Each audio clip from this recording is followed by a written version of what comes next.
Hello दोस्तों आज की वीडियो में मैं आप सभी को बताऊंगा क्लास 10वीं का गणित का प्रश्नावली 1.2।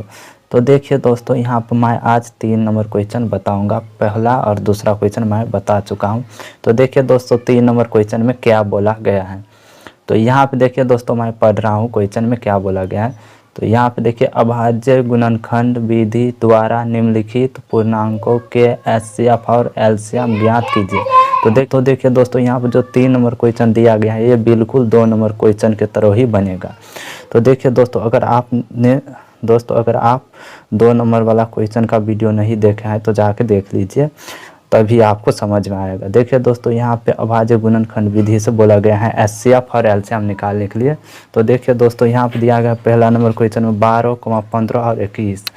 तो देखिए दोस्तों, 12 यहाँ पर मैं उतार लिया हूँ प्रश्नावली 1.2 का तीसरा का पहला क्वेश्चन 12, 15 और 21। इसका एचसीएफ और एलसीएम निकालना है आपको दोस्तों अभाज्य गुणनखंड विधि द्वारा। तो देखिए यहाँ पर 12 का सबसे पहले मैं गुणनखंड कर रहा हूँ। तो यहाँ पर देखिए 2 से 12 में लगाने पे 2 छक्का 12 होगा, फिर 2 से लगाने पे 2 तिया 6 होगा। इसी प्रकार से आपको 15 का भी गुणनखंड करना है दोस्तों। तो यहाँ पे देखिए मैं कर रहा हूँ। यहाँ पे देखिए दोस्तों, 15 में 3 से लगा 3 5 15 होगा।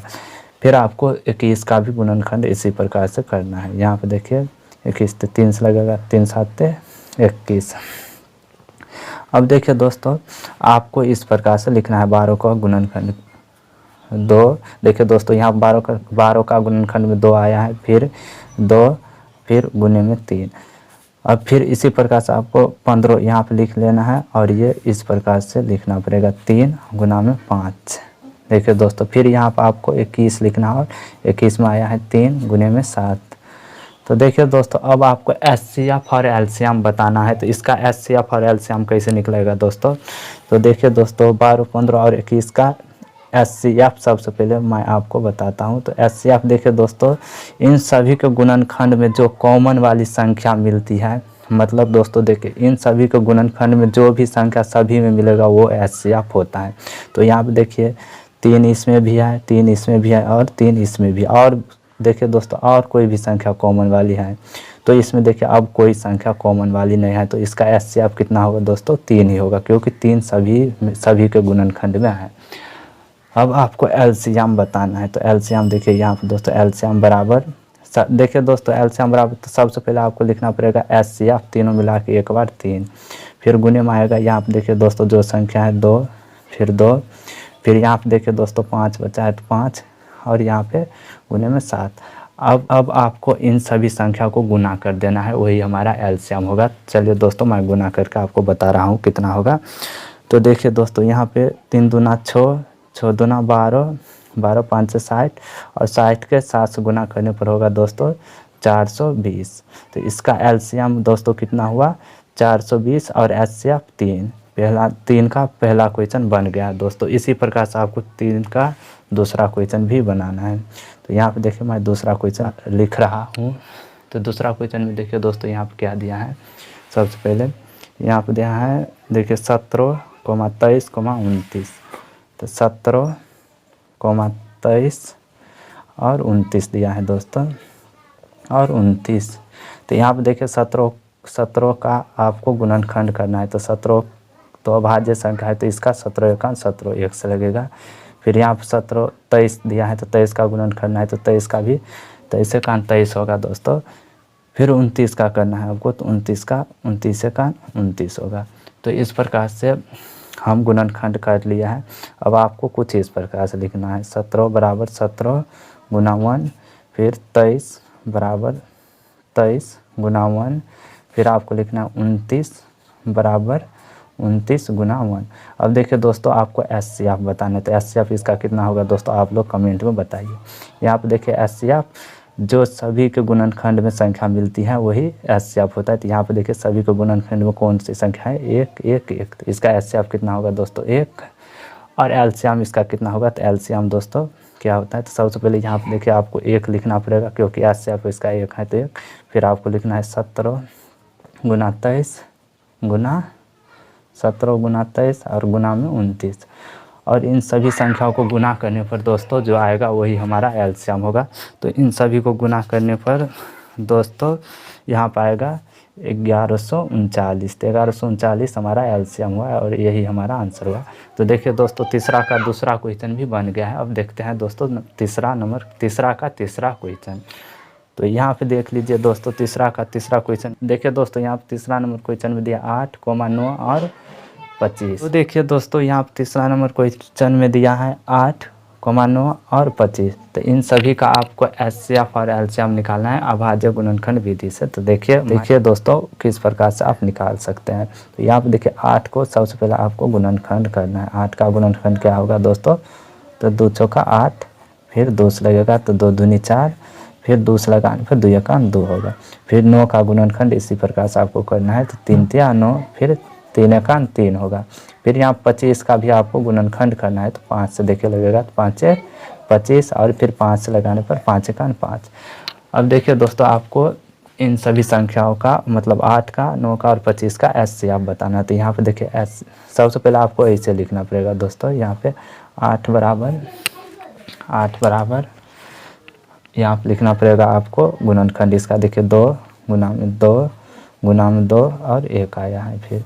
फिर 9 का गुणनखंड आपको यहाँ पे लिखना है। तो 3 गुना में 1। यहाँ पे देखिए अब आपको लिखना है दोस्तों यहाँ पे 25 का गुणनखंड। 25 का गुणनखंड आपको यहाँ पे लिखना है दोस्तों। देखिए यहाँ पर आपको 25 का गुणनखंड लिखना है। तो 25 का क्या आया है दोस्तों? 5 गुने 5 गुने 1, 5 गुने 5 गुने 1। अब आपको एचसीएफ बताना है इसका कितना होगा। तो एचसीएफ देखिए दोस्तों जो सभी के गुणनखंड में मिलता है संख्या वही एचसीएफ होता है। तो यहाँ पे देखिए 1 1 1 सभी मिल रहा है और उसके बाद देखिए किसी में कोई संख्या मिल रहा है तो नहीं मिल रहा है। तो इसका एचसीएफ कितना होगा दोस्तों? 1। और एलसीएम इसका कितना होगा? तो इन सभी संख्याओं को गुना करने पर जो मिलेगा वही एलसीएम होगा। तो सबसे पहले तो 1 लिख लेते हैं क्योंकि इसका सभी का एचसीएफ 1 आया था।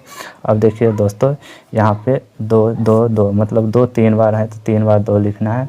और गुने में फिर 3 2 बार है तो 3 2 बार लिखना है। फिर गुने में यहाँ पे देखिए दोस्तों 5 गुने मैं यहाँ पे लिख रहा हूँ 5 गुने 5। और इन सभी संख्याओं को आपको गुना करके बताना है इसका कितना होगा एलसीएम, वही इसका एलसीएम होगा। तो देखिए दोस्तों 2 दूनी 4, 4 दूना 8, 8 का 24। अब 24 को 3 से गुना करने पर दोस्तों कितना होगा? मतलब सभी को गुना करने पर देखिए दोस्तों यहाँ पर आएगा 1800 और 1800 इसका एलसीएम होगा, यही आंसर होगा। तो देखिए दोस्तों 3 नंबर क्वेश्चन का सभी पार्ट बन गया है। अगर आपको ये 3 नंबर क्वेश्चन समझ में आया है तो इस वीडियो को लाइक एंड इस चैनल को सब्सक्राइब जरूर करें। देखिए दोस्तों मैं 4 नंबर क्वेश्चन बना रहा हूँ।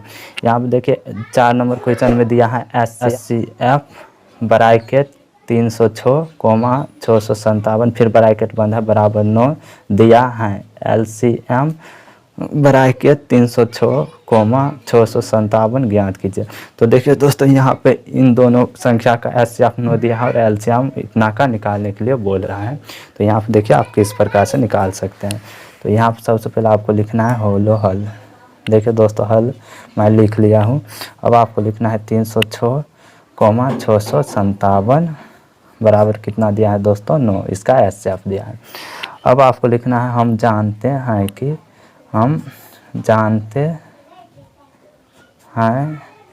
कि देखिए दोस्तों आप क्या जानते हैं? तो आप ये वाला फार्मूला देखिए दोस्तों यहाँ पे जानते हैं। यहाँ पे देखिए 2 संख्याओं का गुणनफल बराबर एचसीएफ गुने एलसीएम है। तो यही वाला फार्मूला आपको यूज करना है। तो यहाँ पे देखिए दोस्तों मैं लिख रहा हूँ एचसीएफ गुने एलसीएम बराबर 2 संख्याओं का गुणनफल।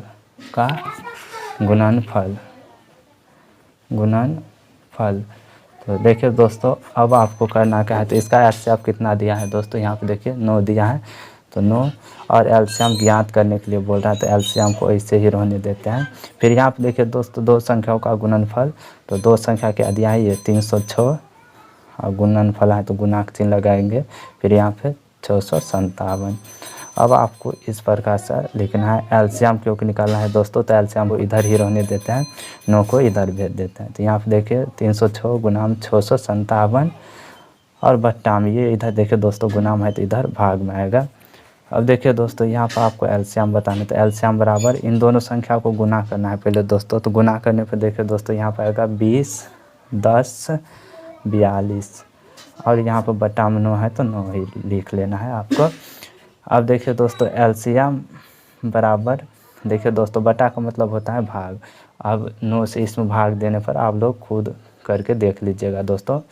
यहाँ पे भाग देने पर कितना आएगा दोस्तों, तो यहाँ पे आएगा 22, 33, 8 और 4 नंबर क्वेश्चन का एलसीएम यही होगा 22, 33, 8 और इस प्रकार से हमारा 4 नंबर क्वेश्चन बन गया है।